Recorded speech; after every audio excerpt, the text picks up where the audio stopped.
The Lekki Headmaster Chapter 4, for a case of visa denied in his room at Adeniyi Jones, Ikeja, Lagos, Bepo was about to say his night prayer when the phone rang.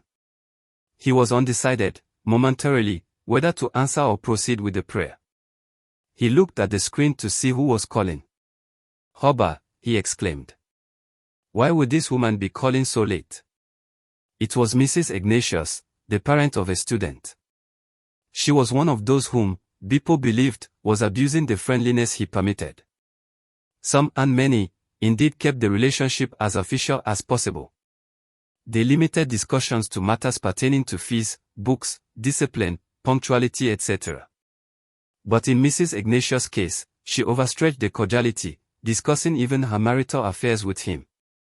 Bepo racked his brain, trying to recall how it all started. He wondered how he could have allowed such personal dealings with any parent. How could she call him in the dead of night? "He has come again, oh!" Mrs. Ignatius cried. "Who, madam?" Bepo asked, anger bottled within.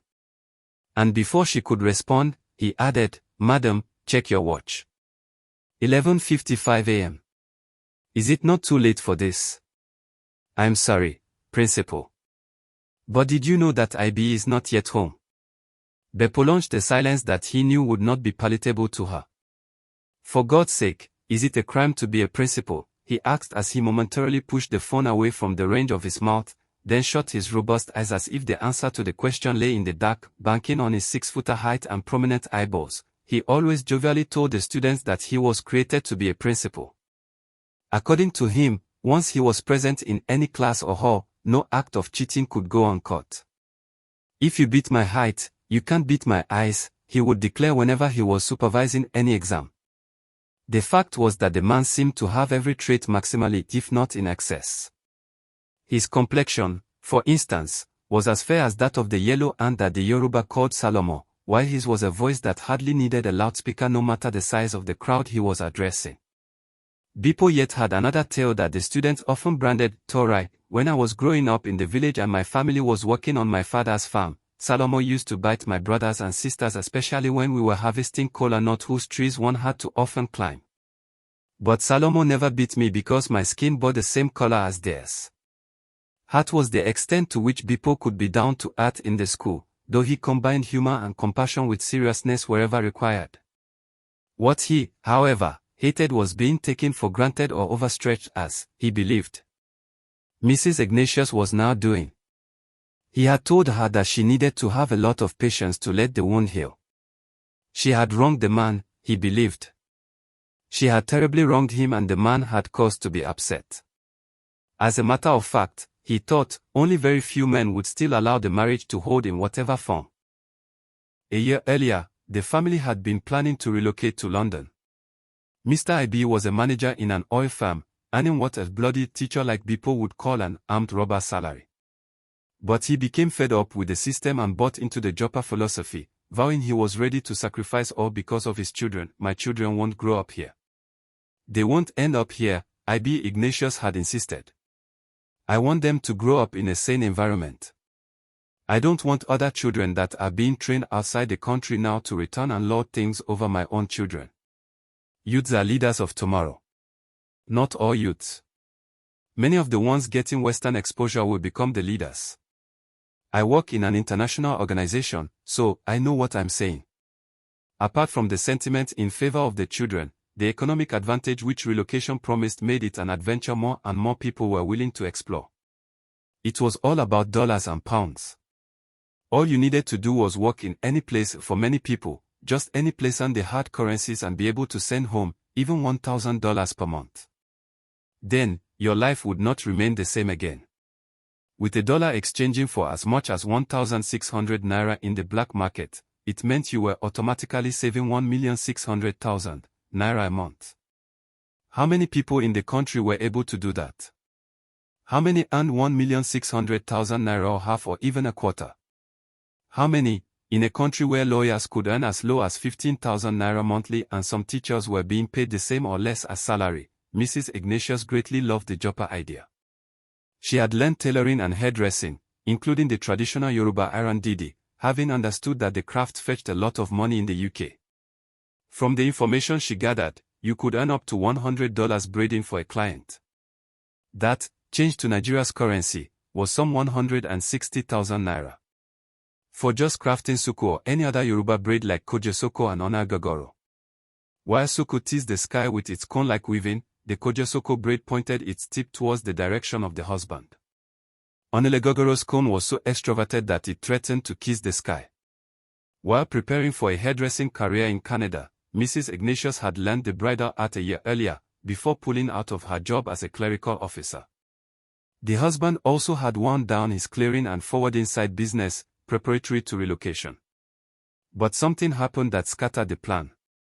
When the visa processing reached an advanced stage, a DNA test conducted on their 3 children showed that Ignatius was not the father of one of the kids, Favor, a 15-year-old SS2 girl at Stardom. The family never remained the same again. What is the matter now? Bepo asked, after his long silence, which the woman felt lasted 100 years. He still doesn't believe I did not cheat on him. He is now saying Favor and I have to go. Go where? He says we should go and stay with Favor's father. Has Favor learnt of the entire saga? Does she know about the paternity crisis? No. I don't think so. But there is a kind of suspicion on the part of Lai, her brother. He has been asking some disturbing questions lately. He says there must be a reason, a key reason. The embassy turned round and denied us the visas. I think he has read up why families may have visa issues. So, is he suspecting a DNA crisis? Honestly, I can't say. There was a stretch of silence. Then, she added, IB left home 2 hours ago, as we were discussing the matter. Principal, don't you think he might never come back? Bepo had no answer. He was equally set for his own relocation, believing he would soon have respite from the Ignatius saga. Experience taught Bepo several lessons about running an elite school like Stardom. He hoped some of this would be relevant in his next station. He knew culture and policies differ from one country to another. But no experience was a waste. Every parent wants respect, and many seek to keep their pride. Some are rich, considerate and humble, some are rich, selfish and nasty. While all these traits reflect in the behavior of the children, they kept the management on its toes as it pushed to achieve goals. Bepo reminisced on some of the major incidents that defined his stay at Stardom. He hoped that, someday, he would detail this in a book. He prayed his job in the UK would give him enough time to work on his professional biography. Among the memorable stories he would love to share was the sacking of Mr. Isoro, the government teacher. At Hajiare, Lagos, home, Mrs. Mary Lade relaxed on a sofa, watching a movie. It was a Nollywood stuff, the type she liked, won a romance. Some 5 months ago, she had been a devotee at the Ward, savoring Indian soaps that dripped with love scenes and intrigues. But recent visits to the cinema, where she saw about 5 Nollywood productions, rekindled her love for Nigerian films. It was around 1 p.m. Her 3 children had all gone to bed. She was the only person in the sitting room. Her husband, Deli, was away in Abuja, where he worked as a senior civil servant. The kids could turn naughty and cook up excuses to hang around the medium-sized plasma TV, but she had mandated them to always go to bed at 10 p.m. The youngest, Bibi, was particularly notorious for wanting to flout the order, especially when her father was around. When you thought she had disappeared into the bosom of sleep, you looked in the direction of the sitting room door and saw her mischievous eyes peeping through the blinds. Then a mild battle would start between mother and daughter. It was Deli who, at times, pleaded for her or fought on her side so that she could stay awake till 11 p.m. On such nights, the mother would insist Deli wake Bibi up in the morning, knowing how tough it could be to get her on her feet. In the movie, a female physician, Dr. Ajayi, was about to conduct a cesarean section on Bimbo, a bosom friend of hers. It was a task the doctor was quite happy to undertake, aided by 3 other colleagues. 2 of these were invited from a general hospital nearby because of their expertise and experience. The third worked at Legacy Memorial Hospital, a private establishment. Many people had reservations about government hospitals. They dreaded them because of the large crowds they attracted, which usually left doctors overwhelmed. They were also often bogged down by inefficiency and corruption. Nevertheless, government hospitals were still famed for having some of the best consultants in the country. Therefore, Regarding CS matters, many patients prefer taking the operation in public hospitals. And when they had to do so in private establishments, they opted for doctors from public hospitals on the team. It was this synthetic arrangement Dr. Ajayi had with Bimbo. For Mrs. Ladio, who had had the CS experience, watching the scene in the movie was an engaging treat. It was also good that the filmmakers chose to show the operation live.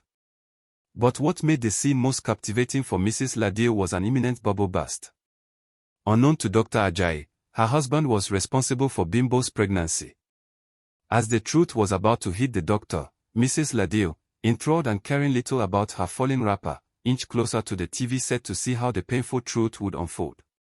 Just then, she heard a scream. It was Bibi. She rushed into the room and found the girl trembling, seated on the edge of the bed. "Mommy!" Bibi cried, as she saw her mother. Her brother and sister, Tim and Love, had also been rudely awakened from sleep, looking bewildered. "Bibi, what is the matter?" the mother asked, as she carried the girl and cradled her in her arms. "It's Mr. Waller." "Mr. what?" "Who is Mr. Waller?" "Our government teacher. He appeared to me in my dream, with his tribal marks." I stepped in to clear the confusion. Bibi actually meant Mr. Isoro, popular in the school for the deep tribal marks he flaunted. So prominent were the incisions that students nicknamed him Mr. Waller, a derogatory Yoruba appellation for a person with wild facial marks. Every time Bibi saw Isoro in school, she became scared. They met at the basketball court the previous week, when Blue House, to which she belonged, held its maiden practice, ahead of the upcoming inter-house sports competition. Bibi screamed with fright as Isoro, who was one of the Blue House officers, arrived at the venue.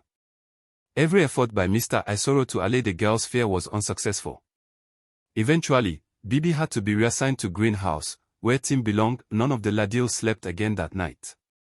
Twice, Bibi's mom tried to pet the girl into sleeping. Twice the girl dreamt, crying out about Mr. Waller. Mrs. Ladio could hardly wait for daybreak to launch a complaint at Stade.